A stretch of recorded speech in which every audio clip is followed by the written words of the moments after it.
আসসালামু আলাইকুম। সকালবেলা আলুর জমিতে এসেছি। গত বছর আলু চাষ করেছিলাম, আশানুরূপ দামও পেয়েছি।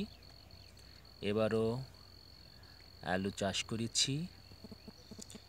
আমার বর্তমানের আলু গাছের অবস্থা, আমার আলু গাছের বর্তমান বয়স 25 দিন, অর্থাৎ আর 25 দিন পর আমি আলু উত্তোলন করতে পারবো।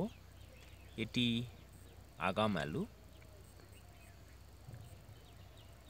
যারা আগাম ফসল উৎপাদন করে তারা হয়তোবা আশানুরূপ দাম পেয়ে থাকে, কিন্তু বেশিরভাগ কৃষক যারা আগাম ফসল উৎপাদন করতে পারে না তারা কাঙ্ক্ষিত দামও পায় না।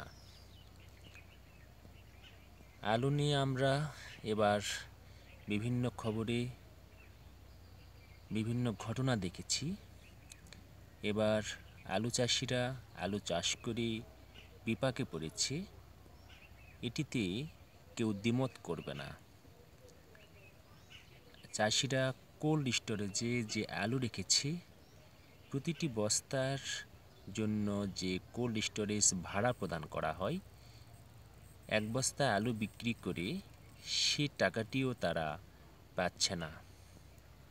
অর্থাৎ আলু চাষিদের লাভ তো দূরের কথা, তাদের কোল্ড স্টোরেজ ভাড়াটুকুও উঠতেছে না।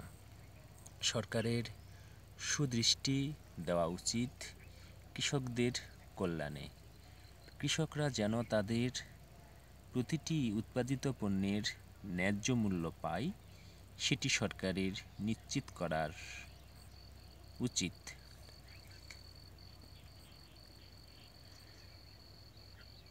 আলুর গাছ দু একদিনের মধ্যে এই আলুর গাছগুলো আমি বেঁধে দেব। এরপরে আর কোনো কাজ নেই, অর্থাৎ আলু আর বাঁধতে হবে না, শুধু বিভিন্ন ধরনের কীটনাশক ব্যবহার করতে হবে। আলু চাষ খুব সহজ না, আবার খুব কঠিনও না, কারণ এই গাছগুলো অত্যন্ত নরম প্রকৃতির গাছ। তারা একটুতেই ছত্রাকজনিত কারণে গাছগুলো নষ্ট হতে পারে। সুতরাং নিয়মিত বা প্রতিদিন এই গাছগুলোর দিকে লক্ষ্য রাখতে হয়। আমার আলু প্রকল্পের জন্য সবাই দোয়া করবেন। সবাইকে ধন্যবাদ।